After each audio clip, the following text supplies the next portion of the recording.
حضرت محمد صلی اللہ علیہ وسلم کے جو میریکلز ہیں، اگر ان کو ہسٹوریکلی دیکھا جائے تو بھائی ہسٹوریکلی جو بھی کچھ لکھا ہوگا وہ کتابوں میں ہوگا. تو مجھے بتاؤ کہ کتابوں سے کس طرح سے ویریفائی کرو گے؟ کتاب میں تو لکھا ہے کہ چاند کے ٹکڑے ہوئے تھے، مان لو گے؟ نہیں مانو گے نا. تو کتابوں سے ویریفائی کیسے کرو گے؟ کتابوں میں جو کچھ لکھا ہے اس کا یقین کرنے کا جو تعلق ہے وہ بلیورز سے. جو لوگ اللہ کو خدا مانتے ہیں، حضرت محمد صلی اللہ علیہ وسلم کو آخری نبی مانتے ہیں، جو کہ مسلمان ہیں، وہ تو یقین کریں گے کہ جی کتاب میں لکھا ہے کہ حضرت محمد صلی اللہ علیہ وسلم نے چاند ٹکڑے کیا، وہ مان لیں گے. اور بھی کچھ لکھا ہے وہ سب مان لیں گے، کیونکہ وہ بلیورز ہیں. جو بلیورز ہیں، جو اللہ پر اور حضرت محمد صلی اللہ علیہ وسلم پہ ٹرسٹ کرتے ہیں، بھروسہ کرتے ہیں، یقین کرتے ہیں، ٹھیک ہے، کہ وہ اللہ ہے اور وہ نبی ہیں، تو وہ لوگ تو مانیں گے. یہ الگ بات ہے کہ کتابوں کے اندر کسی کے نام پہ کوئی غلط واقعات لکھے ہوں، یہ پاسبل ضرور ہے. لیکن کتابوں میں بھی ایسی کتابیں جیسے کہ قرآن، کوئی بھی اس میں بات جھوٹ نہیں ہے، لیکن غیر مسلم کے نزدیک قرآن کی کوئی ویلیو نہیں ہے. تو جب غیر مسلم کے نزدیک قرآن کی ویلیو نہیں ہے، کتاب کی بات کر رہا ہوں نا، ہسٹوریکلی ایویڈنسز کی بات، تو کتاب کی جب ویلیو نہیں ہے قرآن جیسی کتاب کی، تو باقی ساری کتابیں نیچے گئیں، ان کی پھر کوئی ویلیو ویسے بھی نہیں ہے. تو قرآن از نمبر 1، لیکن غیر مسلم کے نزدیک قرآن از 0. اب آتے ہیں دوسری طرف، کتابوں سے اگر نکلا جائے تو کون سے ایویڈنسز کی طرف دیکھا جائے گا؟ مطلب کیا دیکھیں گے ہم کہ جی حضرت محمد صلی اللہ علیہ وسلم کا مدینہ شریف کے اندر جو ہے نا، مدینہ میں ایک وہ بنا ہوا ہے، گنبد بنا ہوا ہے گرین کلر کا، تو چلو ادھر کیا ثابت ہوا اس سے؟ ایک ریشنلسٹ، ایک حقیقت پسند انسان جب دیکھے گا تو پوچھے گا اس سے کیا ثابت ہوا؟ یہی کہ بھائی چلو ٹھیک ہے، اگر وہاں پہ دفنایا ہوگا، تدفین ہوئی ہے، تو ٹھیک ہے، وہیں پہ ان کا جسم پڑا ہوا ہوگا. اور غیر مسلم تو یہ مانتا ہے، یہ سمجھے گا کہ جی وہ لاش تو ان کی سڑ گل کے ختم ہو گئی ہوگی، نعوذ باللہ. تو کس طریقے سے ثابت کرو گے؟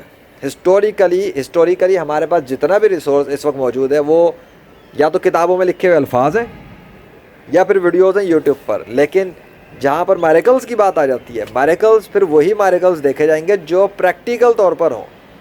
اب مثال دیتا ہوں میں یہاں پر، سائنٹیفکلی چونکہ بات آ رہی ہے نا، سائنٹیفکلی والی اور ہسٹوریکلی. سائنس کہتے ہیں کس کو ہے؟ ابھی میرے پیچھے یہ درخت ہیں، ٹھیک ہے، یہ نیچر، یہ جو بادل دکھ رہے ہیں، یہ جو آسمان ہے، یہ جو درخت ہیں، یہ جو پودے ہیں، یہ جو پھول ہیں، یہی سائنس ہے. ٹھیک ہے، جو اس کی اسٹڈی کرتا ہے وہ نیچر کا سائنٹسٹ ہوگا نا. جو زمین کے اوپر ریسرچ کرتا ہے وہ نیچر ارتھ سائنٹسٹ ہوتا ہے. جو جسم کے اوپر ریسرچ کرتا ہے وہ بایولوجی کا سائنٹسٹ ہو جاتا ہے. پتہ نہیں کون کون سے، کوئی ڈاکٹر کہلاتا ہے خود کو، کوئی کچھ کہتا ہے. جو مینٹل ہیلتھ کے اوپر کام کرتا ہے جی وہ سائیکالوجسٹ کہتا ہے خود کو، سائیکو تھراپسٹ کہتا ہے. یہاں تو ایک انسان جس کی زندگی کے 50 سال ایک ایشو پہ ریسرچ کرتے ہوئے لگ جاتے ہیں، ایک ایشو پہ، چھوٹی چھوٹی چیز پر. کوئی آنکھ پہ ریسرچ کرتا ہے تو آنکھ کے بال کی کونے کے اوپر ریسرچ کرتے ہوئے پتہ لگا 20 سال گزر گا اس کے. تو سوچو اس کو جسم کے اوپر ریسرچ کرتے میں کتنی عمر چاہیے. تو یہ ہے سائنس. سائنس کس کو کہتا ہے؟ جو آپ کو آنکھوں سے دکھ رہا اس کے اوپر ریسرچ کرنا، پھر اس کو آبزرو کرنا، اس پہ اسٹڈی کرنا، اس پہ ایکسپیریمنٹ کرنا. اب مجھے بتاؤ کہ حضرت محمد صلی اللہ علیہ وسلم کا کوئی میریکل آنکھوں کے سامنے ہے جس کو ویریفائی کیا جائے، جس کو چیک کیا جائے، جس کو تجربہ کیا جائے اور پتہ لگے کہ ہاں جی واقعی میں میریکل ہو رہا ان کا؟ اگر ہے تو کون سا ہے؟ کیسے پتہ لگے؟ پتہ ایسا لگے گا کہ کوئی ایسی چیز ہونی چاہیے جو کسی اور ریلیجن میں ایگزسٹ نہ کرتی ہو اور صرف دین اسلام میں ایگزسٹ کرتی ہو. کوئی ایک چیز تو ایسی ہونی چاہیے نا. ہو تو بہت ساری، لیکن ہم اس کی ڈیٹیل میں نہیں جاتے. کوئی ایک چیز ایسی جس کو سائنس اسٹڈی کرنے والا بھی چیک کر سکے، نیچر کو اسٹڈی کرنے والا بھی چیک کر سکے، فزکس، بایولوجی، کیمسٹری والا بھی چیک کر سکے، اور ریسرچر بھی چیک کر سکیں، ڈاکٹر، انجینئر بھی چیک کر سکیں، اور ایک عام دیہاتی بھی چیک کر سکے. ٹھیک ہے، وہ بھی آنکھوں سے ہی دیکھ رہا ہے نا. اسی کو تو سائنس کہتے ہیں. جو نالج آپ کو آنکھوں سے دیکھ کے مل رہی ہے نیچر کے تھرو، آپ اسٹڈی کر رہے ہیں نیچر کے انوائرمنٹ کو. تو ایک دیہاتی کو اس کے لیول سے پتہ لگ جائے، سائنسدان کو اس کے لیول سے پتہ لگ جائے، اور ہسٹوریکلی بھی ہو، سائنٹیفکلی بھی ہو، نیچرلی بھی ہو، اور وہ میریکل بھی ہو. ایسی چیز ہاں یہ پاسبل ہے. اب میں بتاتا ہوں وہ کون سی چیز ہے.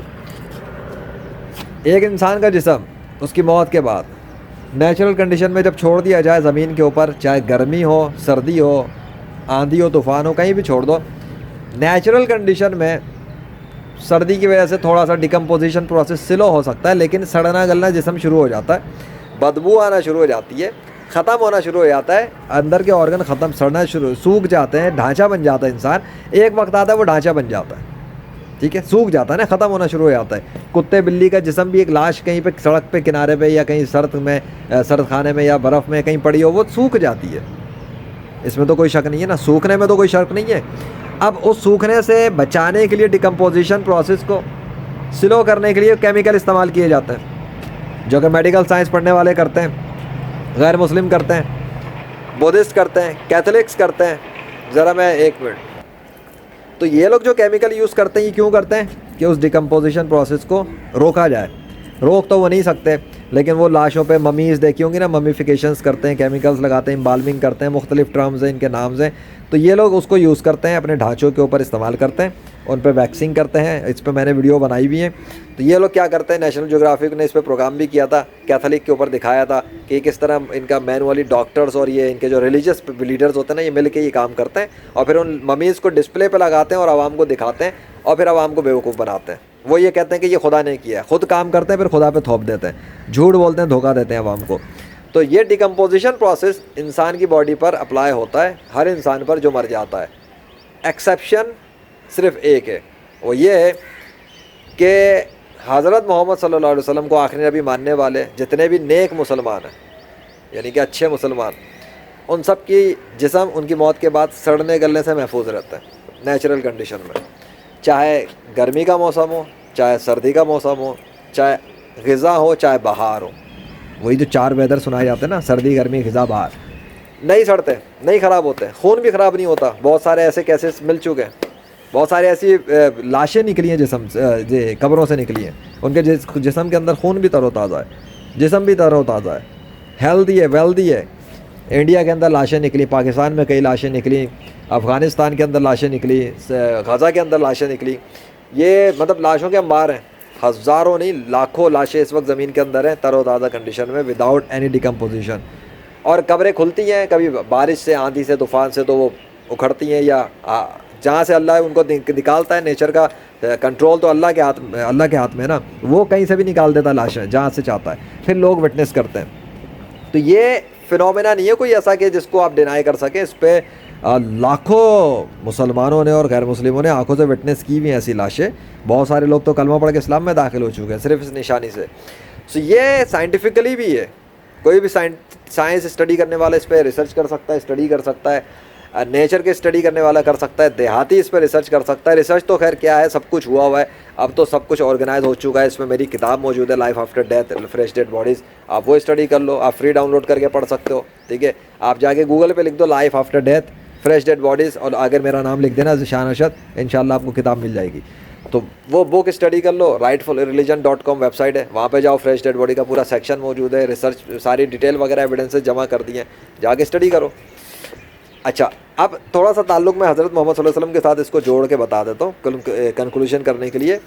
کیوں یہ ہسٹوریکلی بھی ہے, سائنٹیفکلی بھی ہے, نیچرل بھی ہے, آبزرویبل بھی ہے, میریکل بھی ہے, اور انڈیفیٹیبل بھی ہے, اور انونسیبل بھی ہے, یعنی کہ ناقابل شکست ہے, غیر جانبدار بھی ہے. ایسا اس لیے کہ حضرت محمد صلی اللہ علیہ وسلم آخری نبی ہیں, ایک تو یہ وجہ ہے.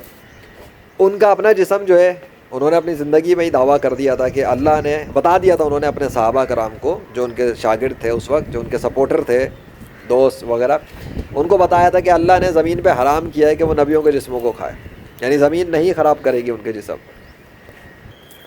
تو تب صحابہ کو پتہ لگا کہ لو ایسا بھی کچھ ہوتا ہے. اس سے پہلے یہ علم صحابہ کرام کے پاس بھی نہیں تھا, ان کو بھی نہیں پتا تھا کہ ایسا ہوتا ہے کہ انسان کا جسم اس کی موت کے بعد سڑنے گلنے سے محفوظ رہتا ہے. جب حضرت محمد صلی اللہ علیہ وسلم نے ان کو بتایا تو ان کو یہ پتہ لگا نبیوں کے حوالے سے. لیکن قرآن کے اندر اللہ نے چیپٹر نمبر 2 ورس نمبر 154 اور چیپٹر نمبر 3 ورس نمبر 169 میں جو کلیمز کیے, جو دعوے کیے ہیں, وہ شہیدوں کی لاشوں کے حوالے سے کیے ہیں. شہید سے مراد وہ لوگ جو اللہ کی راہ میں قتل کر دیے جائیں, جو اللہ کی راہ میں مارے جاتے ہیں.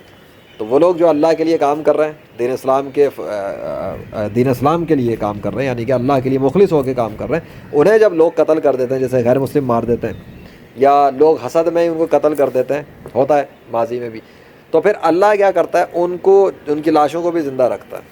تو ان کی لاشیں زندہ رہتی ہیں. اللہ نے دعویٰ کیا ہے کہ وہ مردہ نہیں ہے, زندہ ہے, تمہیں شعور نہیں ہے. تو کافروں کو اللہ نے اس میں خطاب کیا ہے, بتایا ہے کہ تمہیں شعور نہیں ہے, وہ زندہ ہے. کیسے زندہ ہیں؟ ان کی لاشیں زندہ ہیں. اس میں جو سبجیکٹ ہے وہ ڈیڈ باڈی کا سبجیکٹ ہے.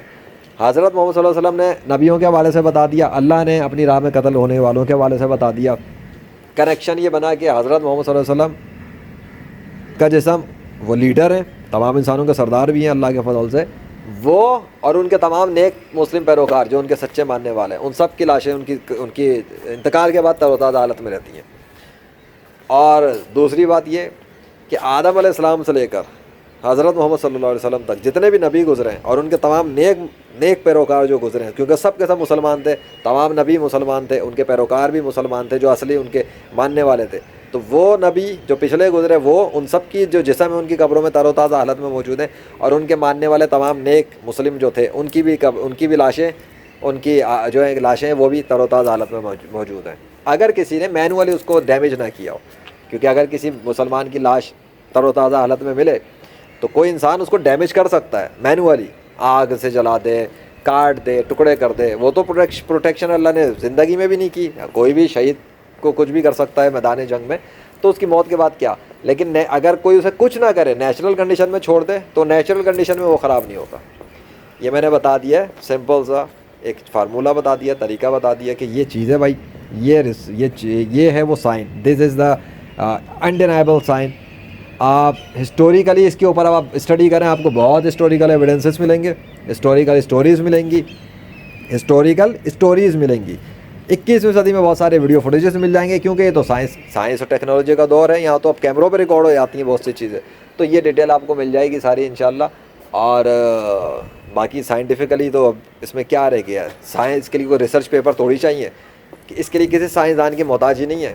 قرآن کی ویریفیکیشن نہیں کر سکتا کوئی سائنسدان, قرآن ویریفائی کرتا ہے دوسروں کی چیزوں کو, یہ غلط ہے یا ٹھیک ہے. تو کوئی بھی آگے کہتا ہے کہ نہیں جی وہ تو پہلے ہم پیئر ریویو کریں گے, پھر ہمارا پہلے سائنسدان چیک کرے گا, پھر ہم مانیں گے کہ لاش محفوظ رہتی ہے نہیں رہتی, اس کے ماننے کی کوئی ویلیو نہیں ہے. جو فیکٹ ہے وہ فیکٹ ہے, یہ تو فیکٹ ہے, گراؤنڈ فیکٹ ہے, کہ ریئلٹی ہے, جس کو ماننا ہے مانے, نہیں ماننا نہ مانے. اللہ خیر صلی اللہ.